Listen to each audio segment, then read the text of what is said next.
시청자 여러분 안녕하십니까. 지금 평양 중심부에서 대형 화재가 발생해서 지금 많은 사람들이 관심이 집중되고 있습니다. 저희 채널에서 특정으로 화재 난 장소 위치를 정확히 확인을 했고 이 위치가 확인된 사진을 확보를 했습니다. 사고가 난 이 지역은 평양시 보통강구역 붉은거리 2동에 위치한 사업단지 저기서 이제 불길이 일어났습니다. 보통 이제 정부 청사나 정부 관련된 건물에서 화재가 발생하게 되면 이거는 분명히 이제 뭔가 문제가 있는 것인데 평양 중심가이긴 합니다. 옆에 류경 호텔도 있고 또 전쟁 박물관도 있고 그리고 이제 그 주변에 학교들이 많습니다. 김영직 사범대학 부속 학교가 있고 또 평양 컴퓨터 기술대학도 여기 위치해 있고 또 여러 고등학교, 소학교들이 이제 밀집된 이제 학교 근처이기도 합니다. 그러니까 이제 뭐 전문 산업단지는 아니고 평양 중심에 뭐 회사들 물품들을 이제 가져다 놓는 이런 창고로 보이는데 이게 창고가 이제 꽤 면적이 큽니다. 여러 개 동으로 이제 구성이 돼 있고 여기 이제 뭐 아파트 단지나 뭐 이런 대형 건물은 아니고 몇 개 이제 그 중소 건물들이 밀집된 이제 그런 지역인데 여기서 한 건물이 아니고 세 네 동이 이제 한꺼번에 전소된 이런 이제 상태로 보입니다. 자, 인공위성 사진으로 봐도 완전히 이제 이 건물들이 다 폐허가 됐습니다.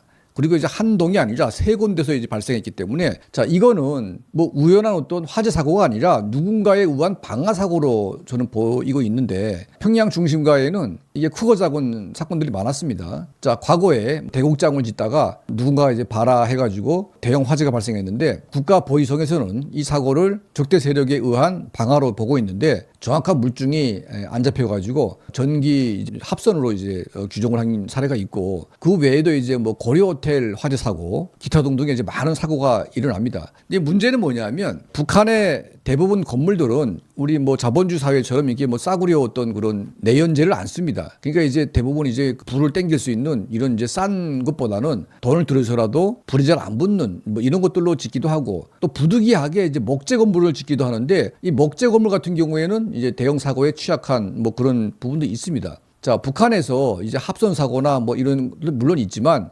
대규모의 화재 사고로 발생하기는 쉽지가 않습니다. 왜냐하면 북한은 모든 공장 기업소에 경비를 세우기 때문입니다. 우리처럼 이제 누군가 다 나가고 이제 없는 게 아니라 북한은 이제 학교면 학교, 뭐 모든 건물에는 경비가 세워져 있어가지고 24시간 이제 그런 이제 감시 체계가 돼 있습니다. 그래서 화재가 발생하게 되면 바로 연락이 돼가지고 물론 이제 우리처럼 소방 시스템이 돼 있지 않다 보니까 뭐 소방서가 와서 이제 물을 뿌리는 이런 건 좀 취약한데 대신 이제 비상 사태가 일어나게 되면 비상 연락망을 통해서 해당 직장 직원들이 몰려와서 이거를 불을 끄게 만들어 놓은 거죠. 자, 그럼에도 불구하고 꽤 오랜 기간 동안 대형 이제 불기둥이 일어났고 연기가 인공위성에 포착될 만큼 이제 엄청난 연기를 뿜어냈습니다. 그 상황을 보니까 그럴만한 게 꽤 많은 면적에 있는 건물들이 초토화되다 보니까 엄청난 불기둥이 일어났습니다. 자, 이 보통강변이다 보니까 평양 중심가입니다. 김정은이가 보기에도 이거는 좀 심상치가 않죠. 평양 중심가에 그런 대형 불기둥이 일어나고 연기가 솟구치게 되면 딱 누가 봐도 적대 세력의 어떤 화재가 아닌가 그런 의심이 갑니다. 북한 이제 그 사고상 지금까지 평양에서 일어났던 이제 대형 사고를 보게 되면 한 건물에서 일어났고 한 곳에서 일어나가지고 그걸 진압했지 여러 곳에서 한꺼번에 동시다발적으로 화재가 난 경우는 매우 이례적이기 때문에 지금 북한의 국가보위성도 이번 화재 사건에 대해서 굉장히 좀 이상하게 보는 겁니다. 그리고 이 보통강 일대 회사의 어떤 사무소들이 전부 다 최고위층의 물건과 관련된 39호실과 관련된 이런 회사의 물건들로 보입니다. 그러니까 이제 꽤 값비싼 물건들이 쌓여 있는데 이걸 누군가가 고의적으로 방화를 해서 싹 태워버린 것이 아닌가. 아니면 이제 회사 내부의 어떤 갈등 구조에서 뭐 정신 나간 사람들이 이제 막 복수하기 위해서 불을 지를 경우도 있는데 어쨌든 아직까지는 지금 이 대형 사고에 대해서 국가보위성이 누가 불을 질렀는지 확인이 안 되고 있습니다. 그러니까 이게 합선에 의한 어떤 사고였다면 한 건물에서 일어나서 끝나야 되는데 이게 지금 거의 뭐 150m 간격을 둔 아주 광범위한 건물들이 이제 불탔기 때문에 이거는 합선이나 누전에 의해서 불탄 게 아니고 누군가가 고의적으로 인화물질을 뿌려가지고 세 곳 이상의 이제 불을 지른 이런 정황이 나오고 있는 것이기 때문에 북한 정권으로서는